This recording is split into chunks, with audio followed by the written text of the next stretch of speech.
Okay.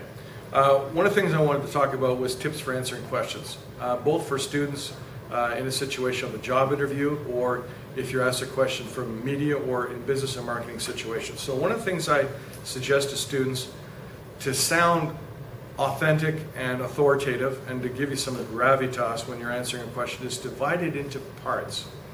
And that serves two purposes. One, it allows the person who's listening to your answer to understand the sequence of what you're going to say. And secondly, it gives you some time to think about what you're going to say in a logical process. So, this is the third week of September. It's the beginning of the hockey season. Somebody could walk up to me and say, what do you think of the Leafs?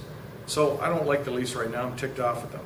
But one of the things I could do is divide my answer into parts. I could say, well, you've got the players, you've got the coaches, you've got the owners, and you've got the fans.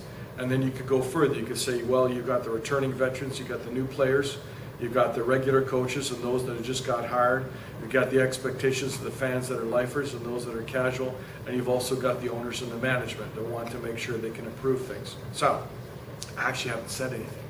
But by dividing it into those four parts, I sound like I know what I'm WTF talking about, right? So this afternoon I'm going to be asked about BlackBerry.